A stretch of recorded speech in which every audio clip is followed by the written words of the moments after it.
George M. Lanza translation, so it's close to the original, but in English, which is good.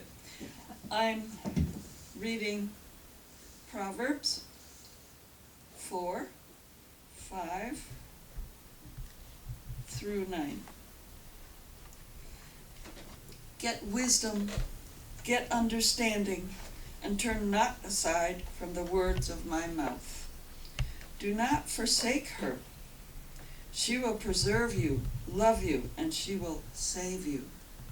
Wisdom is the principal thing. Therefore get wisdom, and with all your substance get understanding. Love her, and she shall exalt you. Embrace her, and she shall honor you. She shall put upon your head an ornament of grace, a crown of glory, and she shall bestow a crown of glory shall she bestow upon you.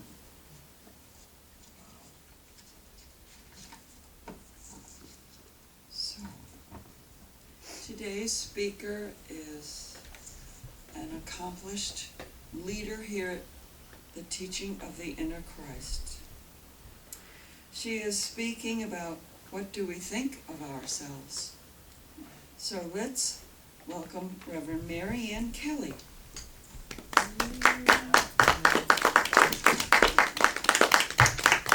Thank you. Thank you. Well, good morning. Good morning. Good morning. Nice and cool, aren't you glad? Oh, I'm yeah. so happy to have that. Okay, and it's can you pass out those things that I gave? We have work to do today. Oh, no. I have some handouts. I have work. That's enthusiasm. What do we think of ourselves?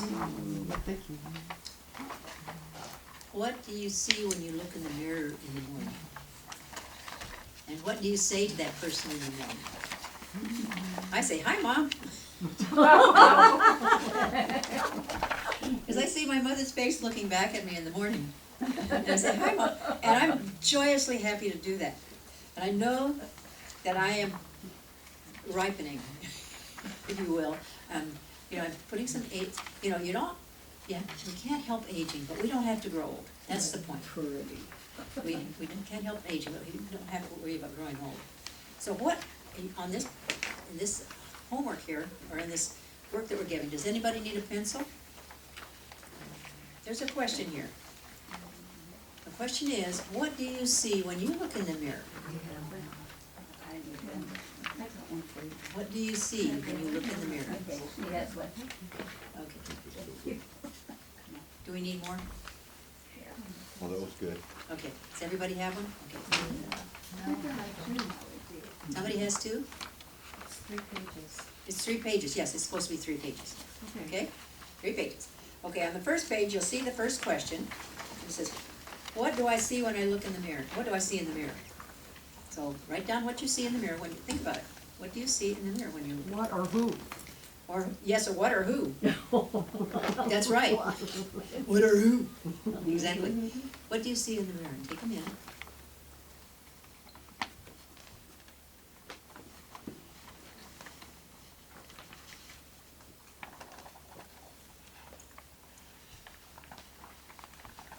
Does anyone have something they'd like to say about that?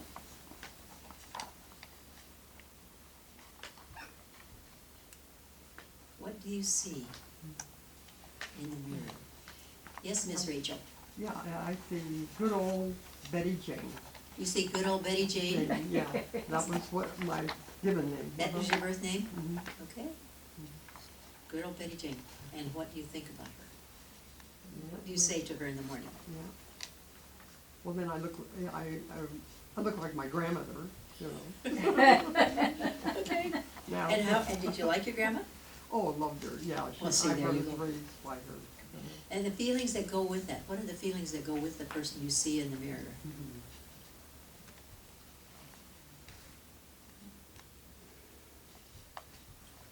Someone to love.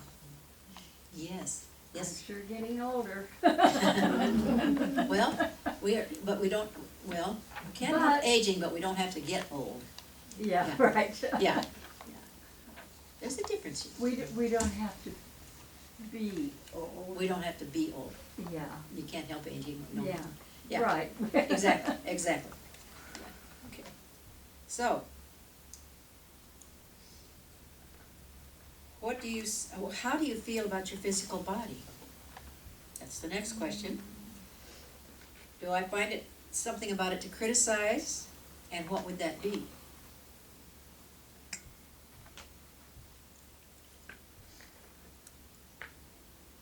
Yes, ma'am. Lack Yes, of Elizabeth. energy sometimes. Uh-huh. you Lack know, of energy sometimes? Okay. I'm 83, I'll be 84 November 30th. Yes, So, you will. You know, it's like getting older. Yeah. Of course. Okay, all right. What can we do about that? If we have a criticism of our bodies, what can we do about that? If we have a criticism about our bodies, what can we do about that? Go to Weight Watchers. Yeah. Go to Weight Watchers, yeah. Yeah, we can do that. That's a pretty good place to go. Have a facelift. Have a facelift. Well, Go to a gym. go to a gym, yeah. Yeah. What we can do, the first thing we can do is we can pray about it. And we can begin to love every aspect of our body. You know, think of the things that it does for us every day. It helps us get out of bed in the morning. Oh, yeah. It helps us walk to the facility. And good thing it does. It helps us move throughout our day. It helps us to go to that Weight Watchers meeting or whatever. What we can do is we can just love the body right where it is and see how much more it decides to do for us and with us. And it will. If we love it right where it is and say, this is a wonderful body. It's perfect just the way it is for now. And if I want to do other things with it, I can do those other things with it. I can go to dance classes. I can go to exercise classes. I can just take a walk. But I need to love it every step of the way. Okay? Love the body just the way it is. Well, how do you feel about your work expression? And we all work in some sort. And if not at a job, at other things. We work at things in our life. How do we feel about the work that we do? How do we feel about the way we contribute to society and to ourselves? How do we feel about that? Do we feel pressured? Do we feel fulfilled? Is it exciting work? Is it filled with joy? And if it's not, what would be the reason for that? Do we think that there's someone we work with that makes it impossible? What can we do about that? What can we do about that? We can change our mind about the situation. We can say, okay, that's that person's thought. That's not the truth about me. I'm doing everything I can. I'm doing the best that I can right where I am. And that's perfect for me for now. And I'm still growing. And there's nothing wrong with that. There's nothing wrong with that.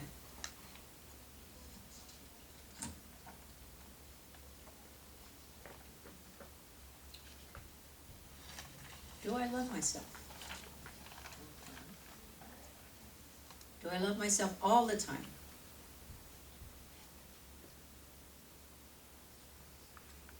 If at times I don't feel lovable, what's that about? Why would I not feel lovable all the time? Is it because someone said something to us that hurt our feelings?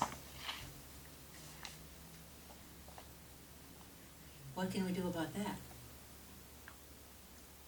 Change our mind. And realize that whatever someone says or thinks of us is none of our business, and we don't really care. I mean, we care, but it's not really. It's more about what that person is inside of them that would say things that make us feel unlovable, and not at all about whether we are or not, because we know we are lovable. And so if someone says something, that says more about them and their state of consciousness than it does about us, because you see, they're looking at a mirror of themselves and not seeing something they like. And so it's not about us. We can't do anything about that. We can only be thinking about how we feel about ourselves and know that we are totally lovable. And give that, if someone says something, we can love them back right where they are and know that they're in their state of processing as well. I see some question marks and some faces here about that one. It's okay to ask. But can you see that we are always totally lovable when we love ourselves? And if that doesn't go with what someone else thinks, that's not about us. That's about their thinking, not ours. Does that make sense? Okay, good. Okay. Do I see myself as prosperous?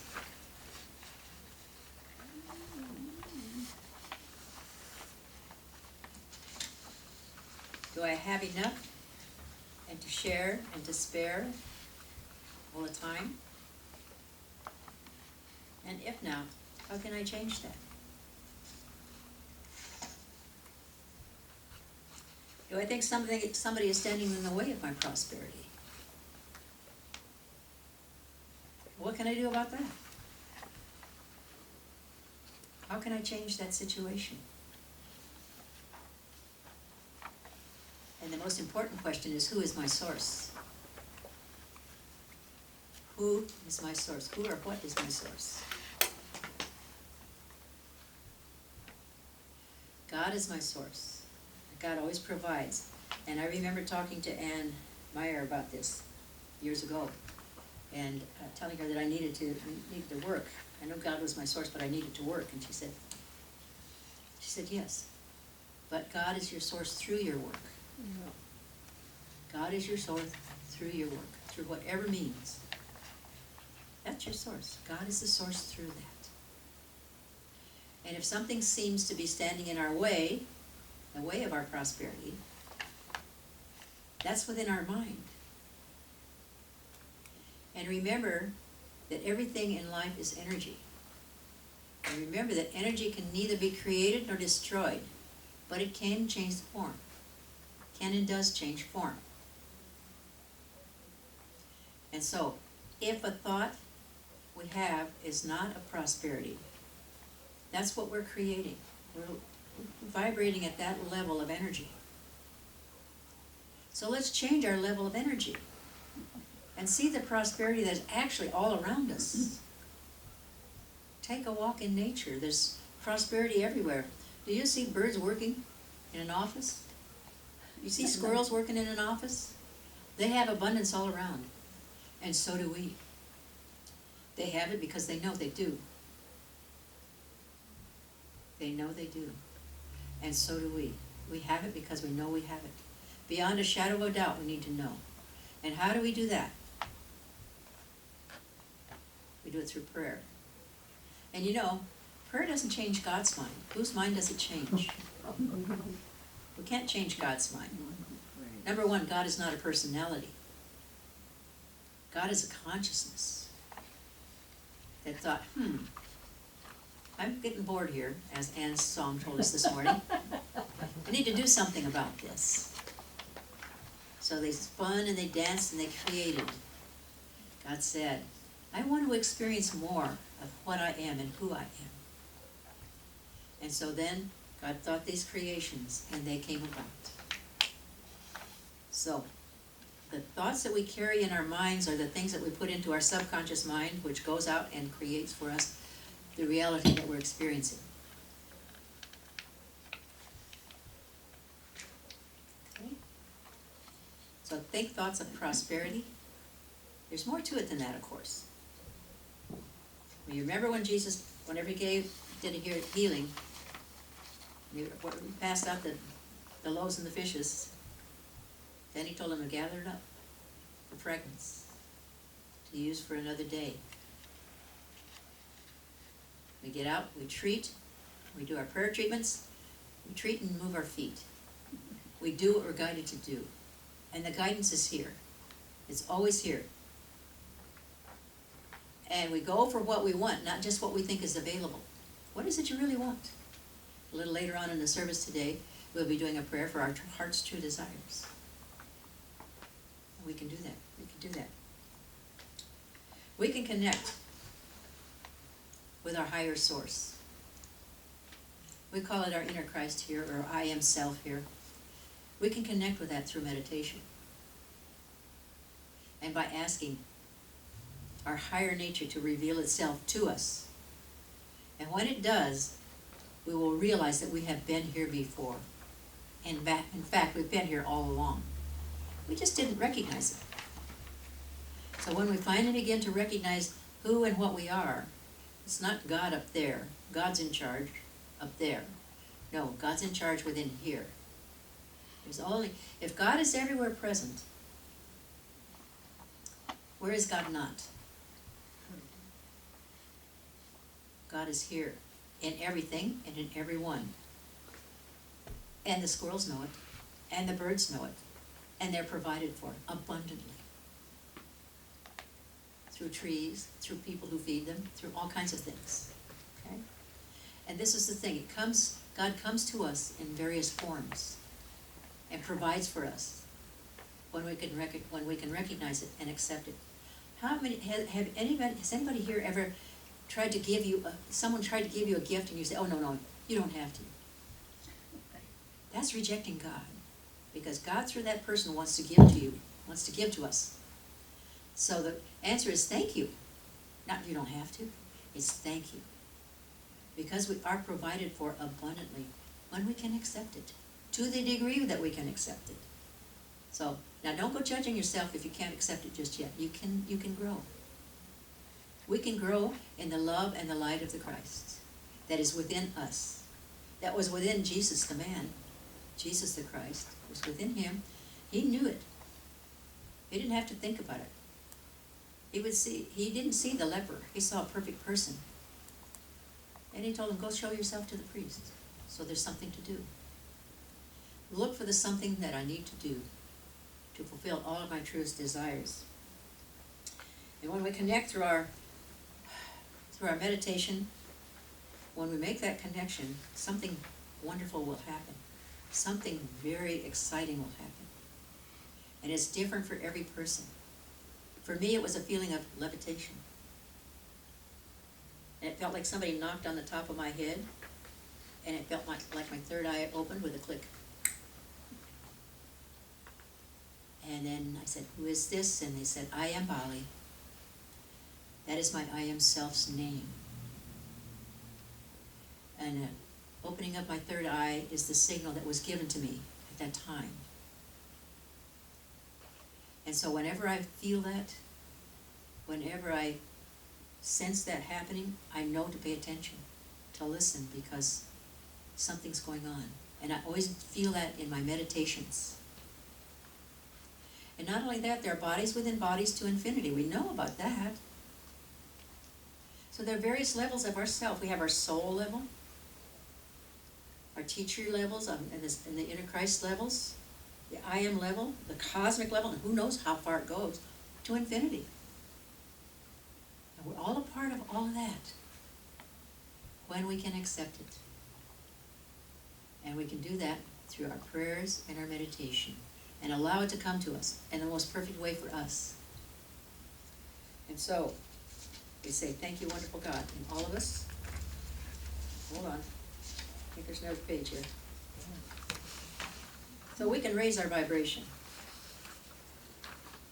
to the level of the thing that we want to experience, whether it be finances, whether it be self-love, whatever it is that we want to experience.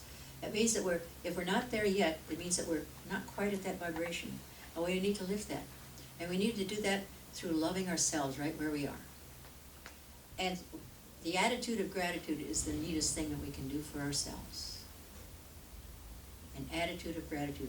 And I've also given you some page, the last page of your, that I've given you is a page of affirmation. And it's the same affirmation on all those little places.